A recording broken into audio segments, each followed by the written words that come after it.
Hello friends, welcome to our YouTube channel Learn the Law.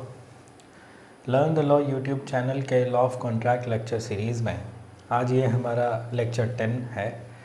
Lecture 9 तक हम लोग revocation और कम्युनिकेशन की चर्चा कर चुके हैं। सेक्शन 3 और सेक्शन 4 में कम्युनिकेशंस है, सेक्शन 5 और सेक्शन 6 में रिवोकेशंस है और सेक्शन 7 और सेक्शन 8 में आज हमारा टॉपिक है एक्सेप्टेंस। और एक्सेप्टेंस के साथ कुछ चीज़ों को समझना बहुत ज़रूरी है, जैसे कि एक्सेप्टेंस का नेचर क्या होता है, एक्सेप्टेंस का मैनर क्या है, एक्सेप्टेंस का कम्युनिकेशन क्या है। इन तीनों चीज़ों को एक साथ हमें इसलिए समझना पड़ता है क्योंकि एक्सेप्टेंस एक प्योरली मैकेनिकल प्रोसेस है और इसको गवर्न करने के लिए जो जनरल रूल्स होने चाहिए वो इंडियन कॉन्ट्रैक्ट एक्ट में लिखे हुए हैं। तो इससे पहले कि एक्सेप्टेंस जो सेक्शन 7 और 8 में दिया गया है उसकी हम डिस्कशन करें, उससे पहले एक बार ये ढूंढने की कोशिश करते हैं कि एक्सेप्टेंस की रिक्वायरमेंट किस स्टेज पर है, at what stage acceptance is brought into our concern. तो उसके लिए हमें फिर से सेक्शन 2 पर लौटना होगा और सेक्शन 2 में दिए गए जो प्रोविजंस हैं उनके आधार पर हमें ये देखना होगा कि एक्सेप्टेंस की क्या डेफिनेशन है। देखिए सेक्शन 2A में ये कहा गया है when one person signifies to another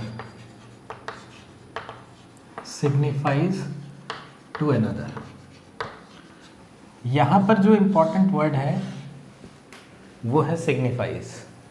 similarly जब आप सेक्शन 2B में देखते हैं तो आपको दिखाई देता है, लिखा हुआ है when the person to whom proposal is made signifies his assent thereto। जो इम्पोर्टेंट पोर्शन होता है लेजिस्लेशन या लीगल लैंग्वेज का, उसी इम्पोर्टेंट पोर्शन की हम लोग यहाँ एनालिसिस करेंगे। तो सेक्शन 2A में कह रहा है when person signifies to another, और सेक्शन 2B में कह रहा है कि when the person to whom proposal is made signifies his assent thereto. इसमें जो इम्पोर्टेंट वर्ड्स हैं वो पहला है सिग्निफाइज और दूसरा है एसेंट, जबकि आज हमें बात करनी है एक्सेप्टेंस की। तो अगर एसेंट वर्ड सेक्शन 2B में यूज़ हुआ है तो एक्सेप्टेंस क्या होगा, इसके बाद वाले पोर्शन में लिखा है when the proposal is accepted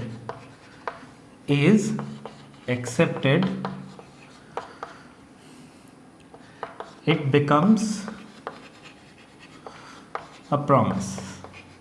ये सेक्शन 2B का ही स्टेटमेंट है और यहाँ पर पहली बार वर्ड एक्सेप्टेंस का यूज़ किया गया है।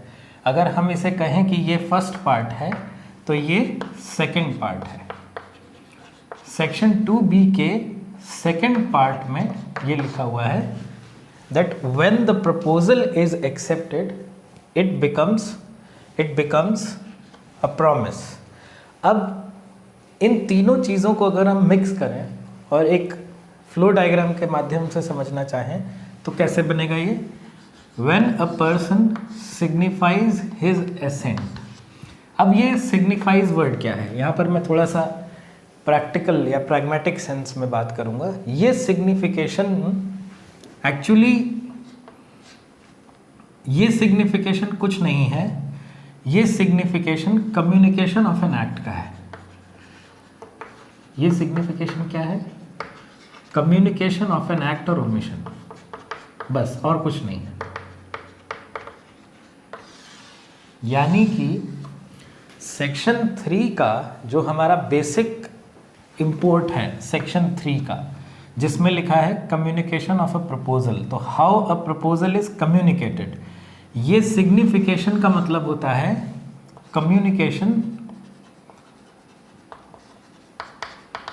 Plus completion of this communication. आप इसको इस तरह से समझिए, थोड़ा सा टेक्निकल है, बल्कि एक्सेप्टेंस का जो डिस्कशन है मैं कहूँ तो एक्सेप्टेंस का डिस्कशन थोड़ा सा ज़्यादा समय लेगा आपका, लेकिन एक बार चीज़ें आपको क्लियर हो जाएंगी तो जब हम आगे अपने लेसन्स में ड्राफ्टिंग ऑफ कॉन्ट्रैक्ट पर आएंगे, जिसको हम इसके जस्ट बाद स्टार्ट करने वाले हैं, जितना पोर्शन हमने अभी तक कवर कर लिया है, हम देखेंगे कि उस पर हमें ड्राफ्टिंग के क्या स्किल्स मिल सकते हैं। तो ए जब अपनी इंटेंशन को, अपनी विलिंगनेस को कम्युनिकेट करेगा और वो कम्युनिकेशन जब कंप्लीट हो जाएगा तब वो सिग्निफिकेशन कहलाएगा।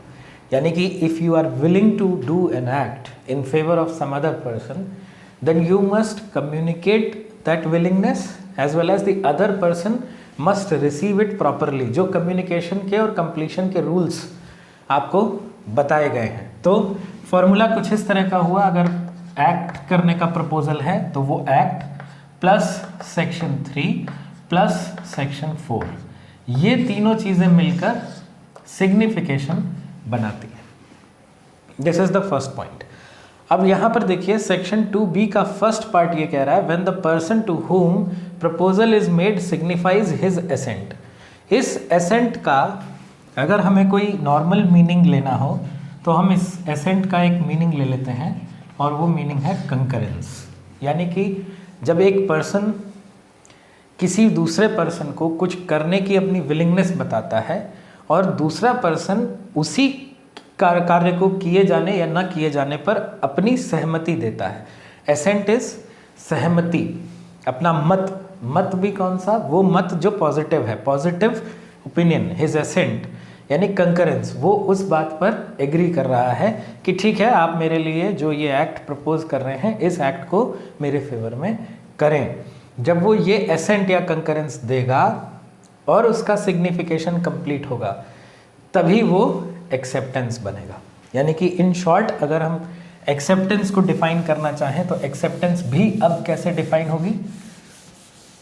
एक्सेप्टेंस के लिए आपको क्या क्या चाहिए होगा, एक्सेप्टेंस के लिए आपको चाहिए assent plus communication of the assent. देखिए एक्सेप्टेंस के लिए आपको चाहिए एसेंट यानी कि concurrence plus communication of accent.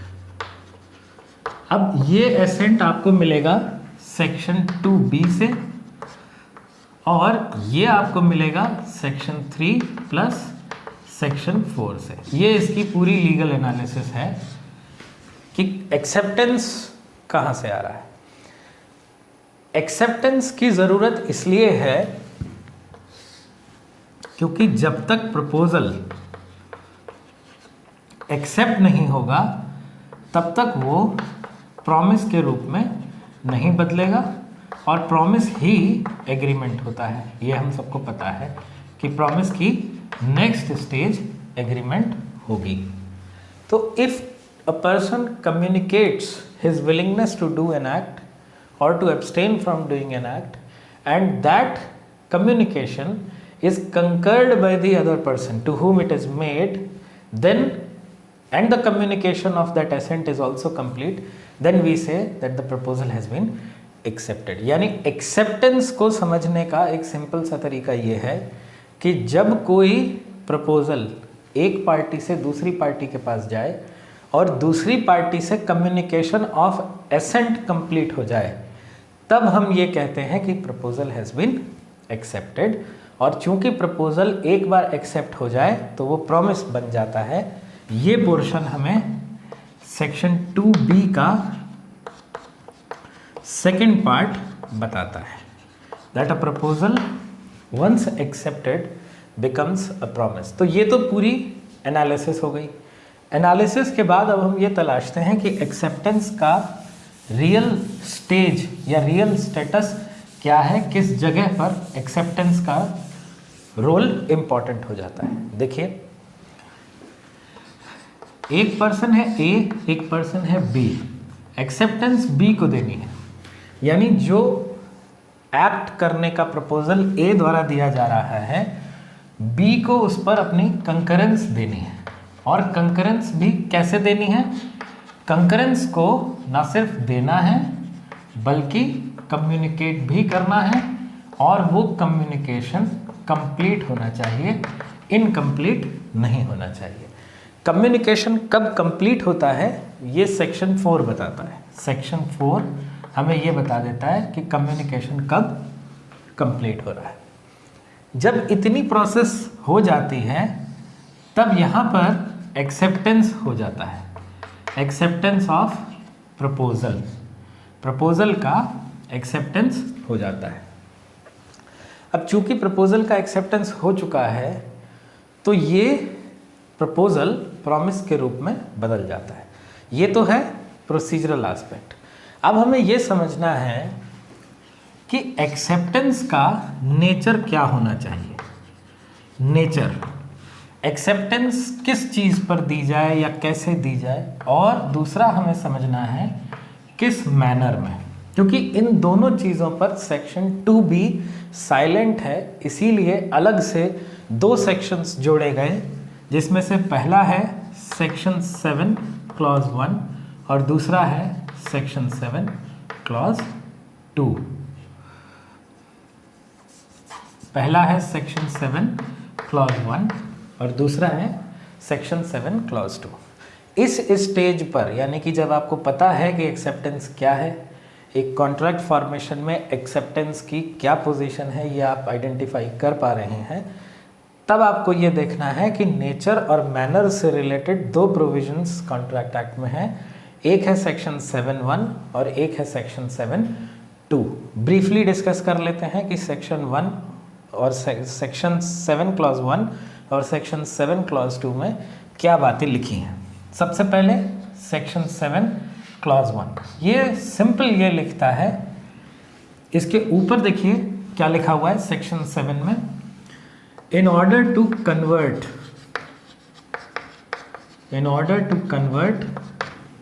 a proposal into a promise,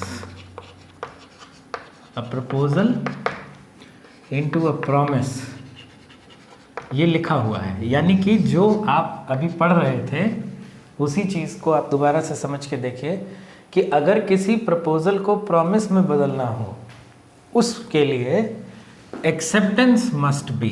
अब यहाँ पर वर्ड आता है एक्सेप्टेंस। एक्सेप्टेंस आप अच्छे से समझ चुके हैं कि एक्सेप्टेंस क्या है। एक्सेप्टेंस का मतलब हो गया एसेंट प्लस कम्युनिकेशन, ये एक्सेप्टेंस का अर्थ है। एक्सेप्टेंस मस्ट बी 7 क्लॉज 1 कहता है absolute and unqualified, absolute and unqualified. तो पहले ये डिस्कस कर लेते हैं कि एब्सोल्यूट एंड अनक्वालिफाइड क्या होता होगा। एब्सोल्यूट एंड अनक्वालिफाइड से हम क्या कहना चाहते हैं। वेरी सिंपल, एब्सोल्यूट वो चीज़ है जो वेरिएटेड नहीं है।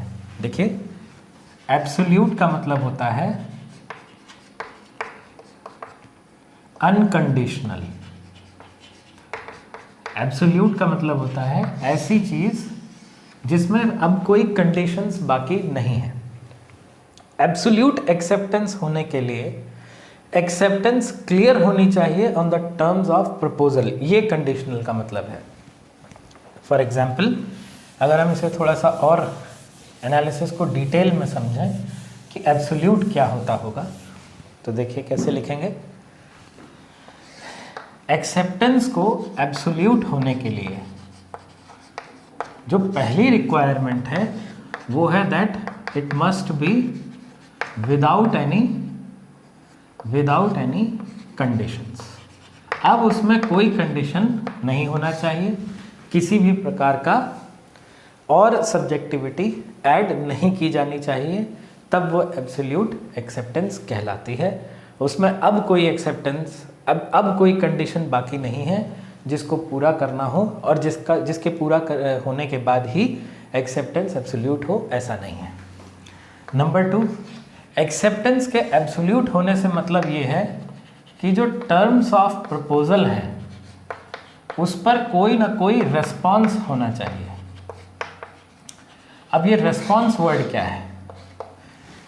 देखिए रेस्पॉन्स का मतलब ये है कि अगर किसी प्रपोजल में अगर किसी प्रपोजल में 3 एक्ट्स लिखे हुए हैं कि हम ये तीनों चीज़ें आपके लिए करना चाहते हैं, ऐसा आपको मिलेगा। कई ऐसे प्रपोजल्स होते हैं जिनमें एक्ट्स की मिक्सिंग या इंजीनियरिंग की जाती है। तो ऐसा अगर कोई आपको प्रपोजल मिल रहा है जिसमें first, second, third 3 different acts लिखे हुए हैं, उस केस में हर एक टर्म पर आपका कोई ना कोई रिस्पॉन्स होना चाहिए। अगर रिस्पॉन्स नहीं है और आपने सिर्फ ये लिख के भेज दिया that I accept the offer, तो एडवर्स ओपिनियन के रूल से, जो सिविल लिटिगेशन में रूल चलता है, एडवर्स ओपिनियन के रूल से बर्डन ऑफ प्रूफ आपके ऊपर आ जाएगा कि आप इन तीनों में से किसी एक चीज़ के लिए अपनी कंकरेंस नहीं दे रहे थे, ये आप प्रूव करें। अदरवाइज एडवर्स ओपिनियन की वजह से ये हो जाएगा कि आपने चूंकि रेस्पॉन्स नहीं दिया है, it means by communicating your acceptance you are communicating everything. तो कम्युनिकेशन ऑफ एक्सेप्टेंस एब्सोल्यूट तब होती है जब वो टर्म्स ऑफ द प्रपोजल पर, सभी टर्म्स पर अपनी एसेंट दे दे। हम एग्जाम्पल्स में सिर्फ कॉमन एग्जाम्पल्स लेते हैं कि ए ने बी से कहा मेरी कार खरीद लो। ज़रूरी नहीं है कि कार खरीदने के साथ साथ हो सकता है कि वो उसके अंदर की यूटिलिटीज़ भी बेचना चाहे, जो एक्स्ट्रा उसने उसमें बेनिफिट्स कार में दिए हुए हैं, कार फ्रिज दिया हुआ है या बैक कैमरा दिया हुआ है, इस तरह की एडिशनल फैसिलिटीज़ को भी वो कार के साथ ही बेचना चाह रहा है। These are the hidden acts. तो जब आप उस पर एक्सेप्टेंस देंगे, उस पर रिस्पॉन्स देंगे, तो वो एक एक्सेप्टेंस एब्सोल्यूट होने की वजह से उन सभी एक्ट्स पर अप्लाई हो जाती है। This is second meaning. Third meaning ये है that there is no variation. Variation का मतलब ये है कि एक्सेप्टेंस एब्सोल्यूट नहीं होगी उस केस में जिस केस में आपने 1 और 2 को तो एक्सेप्ट कर लिया और 3 को रिजेक्ट कर दिया। और ये रिजेक्शन कैसा है? एक रेस्पॉन्स है। ये रिजेक्शन भी एक रेस्पॉन्स है। उस केस में कंडीशन या एक्सेप्टेंस एब्सोल्यूट नहीं होगी और ये एक्सेप्टेंस थर्ड के एसेंट तक कंडीशनल हो गई कि जब तक थर्ड भी एक्सेप्ट नहीं होगा, और चूंकि एक्सेप्टेंस एब्सोल्यूट नहीं है इसीलिए ये प्रपोजल प्रॉमिस में कन्वर्ट नहीं हो पाएगा।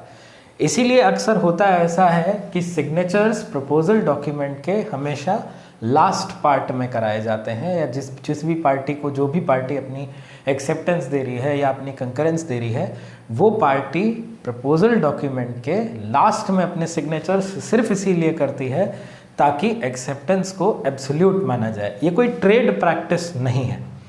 अगर आप अभी तक ये समझते आ रहे हैं कि पेपर के लास्ट में या एक डॉक्यूमेंट के सबसे निचले हिस्से में दस्तखत करना, हस्ताक्षर करना, सिग्नेचर्स करना, ये एक स्टैंडर्ड ट्रेड प्रैक्टिस है, तो ये स्टैंडर्ड ट्रेड प्रैक्टिस नहीं है।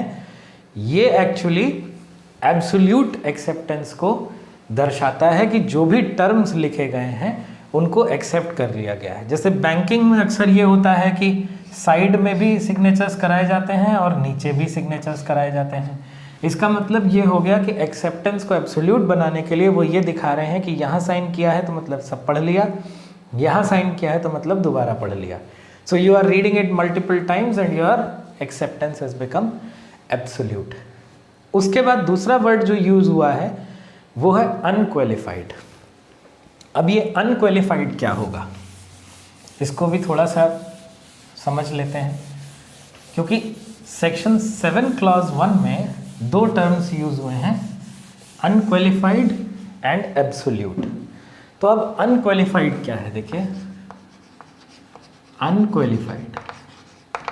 अनक्वालिफाइड का सीधा सीधा मतलब ये है कि जो एक्सेप्टेंस है वो बिना किसी मॉडिफिकेशन के की जाए। फर्स्ट पॉइंट, एक्सेप्टेंस को बिना किसी मॉडिफिकेशन के किया जाए, यानी जो टर्म्स हैं प्रपोजल के, उन पर जब एसेंट दी जाए तो वो कुछ इस तरह से दी जाए कि उसमें कोई चेंज ना हो।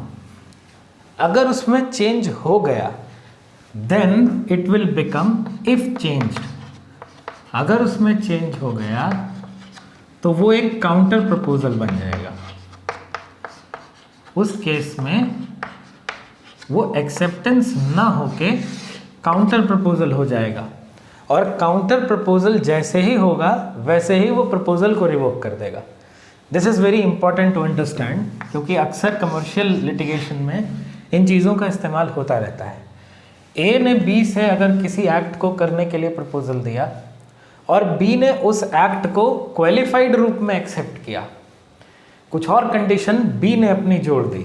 नेगोशिएशन में ये होता है कि ए ने बी से कुछ कहा, बी ने वापस ए से कुछ कहा, इसी के रिलेशन में, यानी subject matter is the same, subject matter same है, लेकिन बी भी अपनी क्वालिफिकेशंस लगा रहा है, बी भी अपनी कंडीशंस लगा रहा है। उस केस में ये काउंटर प्रपोजल हो जाएगा, और काउंटर प्रपोजल होने का इफेक्ट ये होता है that original proposal is revoked.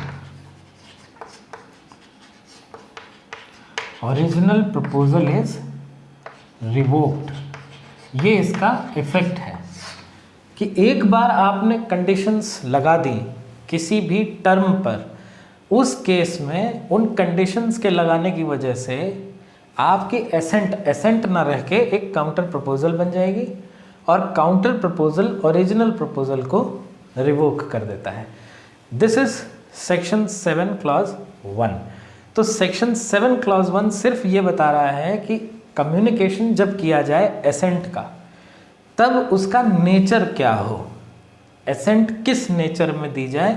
First point is that it must be absolute as well as unconditional. ये एब्सोल्यूट और अनक्वालिफाइड का छोटा सा डिस्कशन है। सेकंड पार्ट देखिए, सेकंड पार्ट क्या कह रहा है। सेक्शन 7 क्लॉज 2 आपको मैनर ऑफ कम्युनिकेशन बताता है। 7 क्लॉज 2 ये कहता है कि किस तरह से एसेंट को कम्युनिकेट करना है, किस तरह से, by what procedure the assent should be communicated. इसके लिए सबसे इंपॉर्टेंट पॉइंट ये है कि सेक्शन 7 में 2 पार्ट्स हैं। देखिए, अगर हम इसे 2 पार्ट्स में डिवाइड कर लें तो पहला है usual and reasonable manner. Reasonable manner, इसे आप फर्स्ट पार्ट कह देंगे, और सेकंड पार्ट में है when the proposal indicates the method of communicating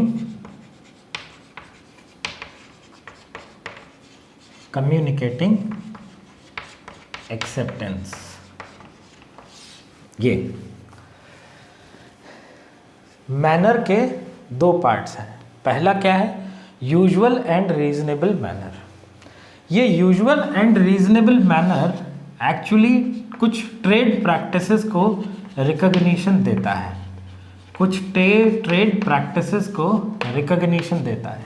for example raising hand, if there are many people, जैसे ऑक्शन जो होता है, ऑक्शन में बोली लगाना is a method of accepting the proposal, is a method of accepting the proposal. बोली लगाना, price quote करना, हाथ उठाना, या अपने हाँ में एक जवाब देना, these are usual trade practices, और ये यूजुअल और रीजनेबल मैनर है। तो यानी अगर किसी भी प्रपोजल में ये नहीं लिखा है कि एक्सेप्टेंस को किस तरह से दिया जाना है, तो उस केस में आप एक्सेप्टेंस कैसे देंगे, यूजुअल और रीजनेबल मैनर में। और ये यूजुअल और रीजनेबल मैनर इंडस्ट्री स्पेसिफिक भी हो सकता है, इसमें कोई दोराहा नहीं।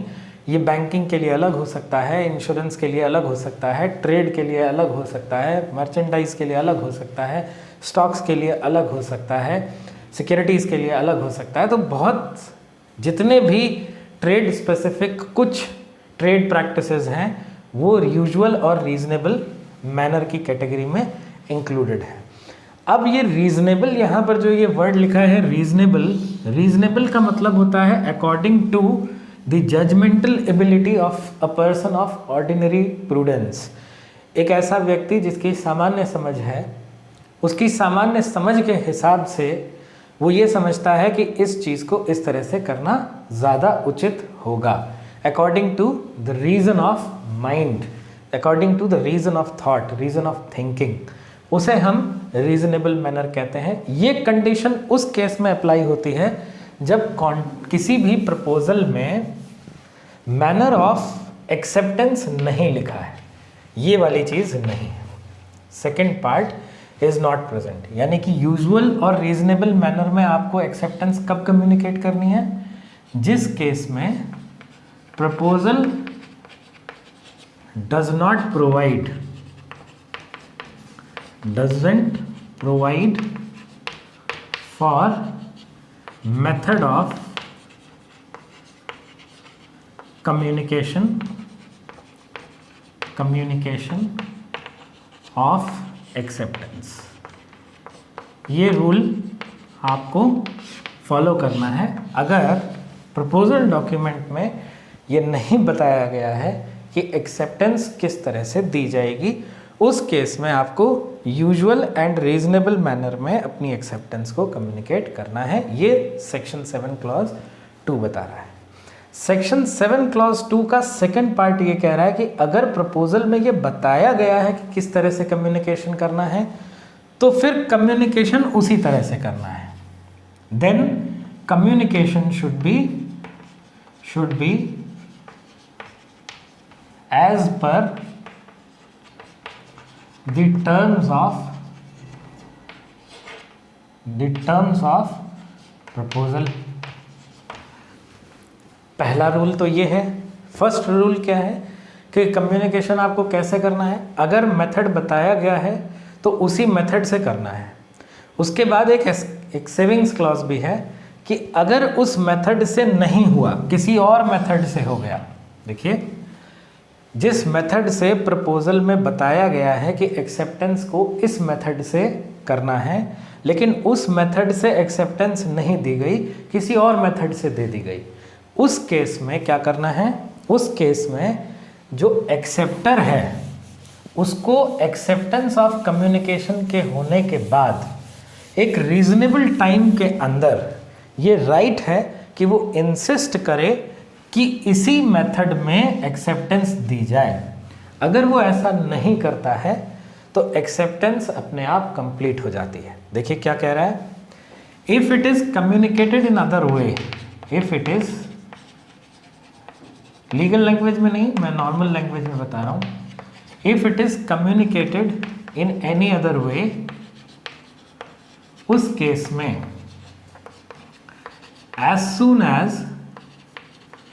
as soon as communication is complete, जैसे ही कम्युनिकेशन कंप्लीट होगा, किसके against? As against the proposer, यानी जब उसकी नॉलेज में आ जाएगा, उस केस में वो क्या करेगा? With in reasonable time, with in reasonable time क्या करेगा? इंसिस्ट करेगा कि इसी मेथड से एक्सेप्टेंस को भेजा जाए। और अगर वो ये करने में फेल हो जाएगा तो ये मान लिया जाएगा that the proposal has been accepted in letter and spirit. तो एक्सेप्टेंस से रिलेटेड सेक्शन 7 बहुत महत्वपूर्ण, बहुत इंपॉर्टेंट कंडीशंस को ले डाउन करता है। क्या कहता है? सेक्शन 7 क्लॉज 1 बताता है कि उसका नेचर क्या होगा, और सेक्शन 7 क्लॉज 2 बताता है कि उसको कम्युनिकेट करने का मैनर क्या होगा। इसके बाद section 8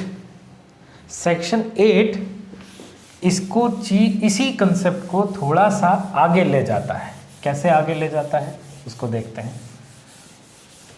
section 8 of Indian contract act इसी डिस्कशन को, इसी पॉइंट को थोड़ा सा और फर्दरेंस में डिस्कस कर रहा है।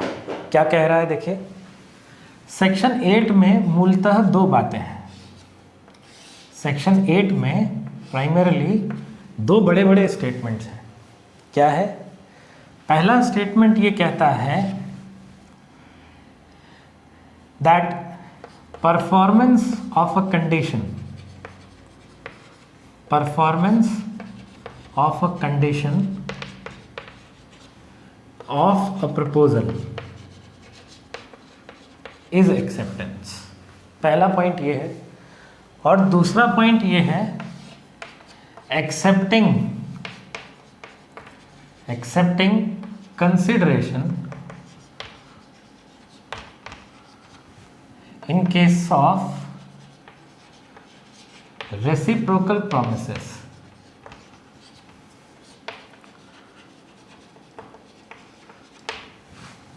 ये दो इंपॉर्टेंट पॉइंट्स हैं जो सेक्शन 8 में कहे गए हैं।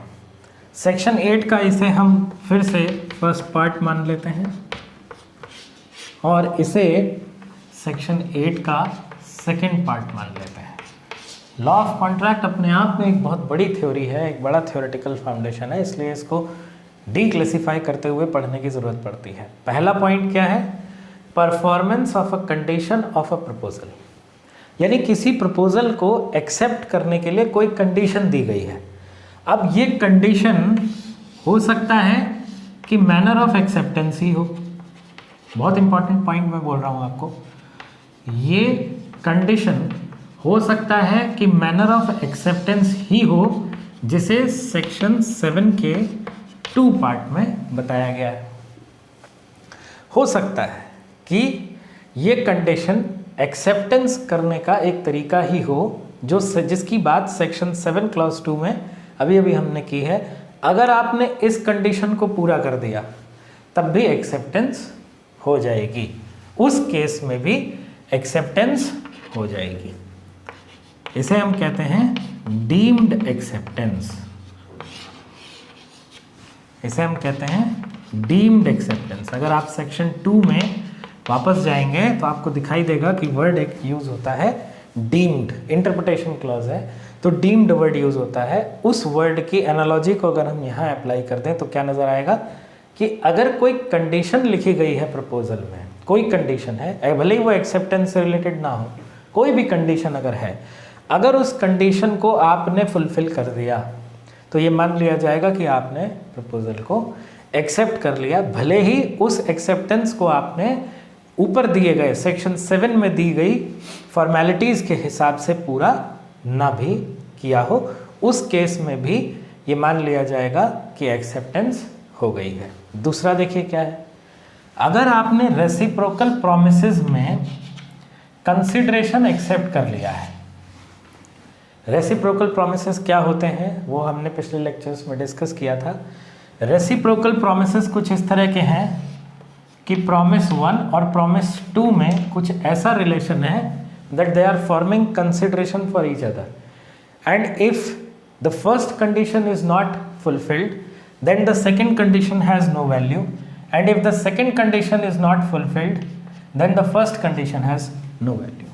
तो ऐसे सेट ऑफ प्रोमिसेस जहां पर एक प्रॉमिस दूसरे प्रॉमिस के लिए कंसिडरेशन है, एक्चुअली ये कुछ नहीं है, इसी का अप्लाइड वर्जन है in the cases of reciprocal promises. यहाँ पर P1 और P2 यानी प्रॉमिस 1 और प्रॉमिस 2 डायरेक्टली प्रोपोर्शनल होंगे और एक कंडीशन को पूरा करने से दूसरी कंडीशन को ट्रिगर एलिमेंट मिल जाएगा और उसकी वजह से रेसिप्रोकल प्रोमिसेस भी एग्रीमेंट में कन्वर्ट हो जाएंगे। Although consideration, separate consideration is not provided by the proposal, भले ही प्रपोजल में किसी और तरह के कंसिडरेशन की जिक्र या उसका बात न किया गया हो, उस केस में अगर आपने कंसिडरेशन को एक्सेप्ट कर लिया है यानी किसी एक प्रॉमिस को एक्सेप्ट कर लिया है तो ये कहा जाएगा कि आपने प्रपोजल पर अपनी एक्सेप्टेंस दे दी है। इस लॉजिक का जनरली यूज़ लॉटरी वगैरह में होता है, शेयर्स में होता है, शेयर्स के अलॉटमेंट में भी ये यूज़ होता है क्योंकि शेयर्स में एप्लीकेशन मनी का यूज़ होता है। अगर आपको शेयर्स के अलॉटमेंट की जानकारी है तो शेयर्स के अलॉटमेंट में एप्लीकेशन मनी का यूज़ होता है और ये जो एप्लीकेशन मनी है ये बहुत इंपॉर्टेंट डिसाइडिंग फैक्टर है कि आपको शेयर्स अलॉट किए जाएँ या ना किए जाएँ। तो एप्लीकेशन मनी को दे देना अपने आप में शेयर अलॉटमेंट प्रोसेस का एक एक्सेप्टेंस है, और यही सेक्शन 8 कहना चाहता है कि भले ही एक्सेप्टेंस सेक्शन 7 में दिए गए जो प्रोविजंस हैं, जो प्रोसेसेस हैं, जो मैनर है, उसमें स्पेसिफिकली ना दी जाए, तब भी अगर आप किसी रेसिप्रोकल प्रॉमिस के कंसिडरेशन को एक्सेप्ट कर रहे हैं तो that acceptance of consideration will also be counted as acceptance within the meaning of section 8 and for the purposes of section 7 section 2A of the Indian Contract Act. तो ये in total section 7 और section 8 के बारे में एक brief discussion है. अब कुछ और पॉइंट्स की बात कर लेते हैं कि सेक्शन 7 और सेक्शन 8 में क्या अभी भी कोई ऐसी चीज़ है जिस पर आपको गौर करना चाहिए. देखिए, सबसे पहले मैं जिक्र करना चाहता हूं स्टैंडर्ड फॉर्म ऑफ कॉन्ट्रैक्ट्स का.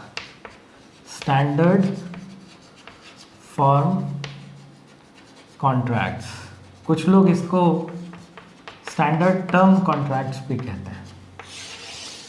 ये क्या है? स्टैंडर्ड टर्म कॉन्ट्रैक्ट्स वो कॉन्ट्रैक्ट्स होते हैं जिन्हें एक बिजनेस हाउस, या हम ऐसे लिखते हैं कि पर्सन, अब ये पर्सन कहाँ से लाया हूँ मैं? ये मैं लाया हूँ जनरल क्लॉजेज एक्ट से, जिसके बारे में हमने पहले भी चर्चा करी है इन सम ऑफ अवर प्रीवियस लेक्चर्स. आप चाहें तो ये देख सकते हैं. जब कोई पर्सन अनआइडेंटिफाइड लोगों के साथ सर्विस प्रोवाइड करने के लिए किसी एक प्रपोजल को एक यूज़ करता है, यानी अगर आप थोड़ा सा इसको और गहराई में देखें तो इस पर्सन के लिए कॉन्ट्रैक्ट एक टूल की तरह काम करेगा. It will be used as a tool in engaging with these people. इन लोगों के साथ किसी भी तरह के व्यापार में सम्मिलित होने के लिए कॉन्ट्रैक्ट एक टूल की तरह काम करेगा. और चूंकि ये टूल है तो सभी लोगों के लिए एक जैसा होना चाहिए, इन सभी लोगों के लिए, क्योंकि सर्विसेज तो उसको वही देनी है जो उसने पर्सन 1 को दी, जो पर्सन 2 को दी, जो पर्सन 3 को दी, पर्सन 4 को दी. इसमें देखिए क्या क्या कॉमन होगा. इसमें टर्म्स कॉमन होंगे, इसमें कंसिडरेशन कॉमन होगा, इसमें मैनर ऑफ एक्सेप्टेंस एक जैसा होगा, किस तरह से आपको एक्सेप्ट करना है. यानी कि सेक्शन 2A से लेकर के सेक्शन 2G तक जो भी इसेंशियल रिक्वायरमेंट्स हैं वो इन सभी के रेस्पेक्ट में सेम होंगी, उनमें कोई डिफरेंस नहीं होगा. अब क्योंकि इसको इन चारों के साथ हो सकता है एक ही दिन में ये डॉक्यूमेंटेशन कंप्लीट करना हो, और हो सकता है कि ये चारों लोग देश के अलग अलग कोने में रह रहे हैं. ये पंजाब से है, ये महाराष्ट्र से है, ये त्रिपुरा से है, ये तमिलनाडु से है. तो उस केस में वो पर्सन स्टैंडर्ड टर्म कॉन्ट्रैक्ट्स का यूज़ करता है. एसटीसीज स्टैंडर्ड टर्म कॉन्ट्रैक्ट्स का यूज़ करता है, और वो स्टैंडर्ड टर्म्स सभी के लिए इक्वली अप्लाई होते हैं और वो चेंज नहीं होते हैं. उन स्टैंडर्ड टर्म कॉन्ट्रैक्ट्स में जो प्रोसेस आपको फॉलो करनी है, यानी कि स्टैंडर्ड टर्म कॉन्ट्रैक्ट्स की ड्राफ्टिंग और इसका एप्लीकेशन, ये दोनों बहुत इम्पॉर्टेंट है. अभी तक जो आपने सेक्शन 2A से लेकर के सेक्शन 8 तक की थ्योरी पढ़ ली है, उसको आपको अप्लाई करना होता है स्टैंडर्ड फॉर्म या स्टैंडर्ड टर्म कॉन्ट्रैक्ट्स के ऊपर. और ये बिजनेस के लिए एक टूल है. यानी ये मैंने आपको एक एग्जांपल दे दिया कि अगर कोई बिजनेस है और उस बिजनेस में कई सारे कस्टमर्स हैं, उन कस्टमर्स को जब एक साथ बल्क में डील करना होगा, उस केस में ये कॉन्ट्रैक्ट एक टूल की तरह काम करता है. यहाँ पर एक्सेप्टेंस को रिकॉर्ड करना या एक्सेप्टेंस के नैरेटिव्स बनाना आपके लिए बहुत इम्पॉर्टेंट हो जाएगा कि आप उस कॉन्ट्रैक्ट की ड्राफ्टिंग के समय ही ये बता दें कि एक्सेप्टेंस को करने के, किए जाने के क्या तरीके हैं, क्या फॉर्मेट्स है. और साथ के साथ सेक्शन 7 और सेक्शन 8 में, यानी अगर कोई कंडीशन प्रेसिडेंट है वो भी अगर पूरी कर दी जाए तो भी आपके लिए क्या हो जाएगा, एक्सेप्टेंस कम्युनिकेट हो जाएगी और एग्रीमेंट कंप्लीट हो जाएगा। यानी कि अगर हम सेक्शन 8 की एक एनालॉजी के हिसाब से देखें तो सेक्शन 8, सेक्शन 3 और सेक्शन 4 यानी कम्युनिकेशन की रिक्वायरमेंट के लिए एक एक्सेप्शन है। आप किसी कंडीशन को डायरेक्टली परफॉर्म कर दें बिना अपनी एक्सेप्टेंस को कम्युनिकेट किए, उस केस में भी ये मान लिया जाता है कि acceptance of the contract has been done. So this was the discussion regarding acceptances of proposals. इस कंटेंट से रिलेटेड अगर आपको कोई क्वेश्चन पूछना है तो आप कमेंट बॉक्स में उसे ज़रूर पोस्ट करें। एक्सेप्टेंसेस कंप्लीट करने के बाद हमारे पास एक प्रोविज़न बच रहा है सेक्शन 9, जिसमें इम्प्लाइड और एक्सप्रेस प्रोमिसेस की बात है। उसके लिए हम एक सेपरेट डिस्कशन पब्लिश करेंगे आपके लिए। उस सेक्शन को कंप्लीट करने के साथ ही chapter 1 of Indian contract act will be finished, और वहाँ पर हम थोड़ा सा ब्रेक लेंगे। और उस ब्रेक को लेने के का वजह, जो उसका ऑब्जेक्टिव है, वो ये है कि सेक्शन 1 से लेकर के सेक्शन 8 तक हमने जो कुछ भी समझा है अभी तक, उसकी प्रैक्टिकल यूटिलिटी पर 2-4 डिस्कशंस हम लोग करेंगे और देखेंगे कि क्या जितना अभी तक हमने सीखा है उससे क्या हम अभी इस लिमिटेड नॉलेज से कुछ रियल बिजनेस ओरिएंटेड या प्रैक्टिकल लाइफ के कुछ प्रॉब्लम्स को हम सॉल्व कर सकते हैं या नहीं कर सकते हैं, ये हम देखेंगे। और कुछ प्रैक्टिकल सेशंस इसी बहाने इन सारे प्रोविजन से रिलेटेड हो जाएंगे। सो this was all about acceptances. Thank you for your continuous support. अगर आपको इनसे रिलेटेड कोई क्वेश्चन है, प्रैक्टिकल हो या थ्योरेटिकल हो, कैसा भी हो, आप हमें ज़रूर कमेंट बॉक्स में उस क्वेश्चन को भेजें। हमारे साथ जुड़े रहें, कॉन्ट्रैक्ट एक्ट को सीखते रहें, चैनल को सब्सक्राइब करें। इस वीडियो और जो बाकी कंटेंट है उसको आप अपने फ्रेंड्स के साथ शेयर करें ताकि ये इन्फॉर्मेशन सभी लोगों तक पहुंच सके। Thank you very much.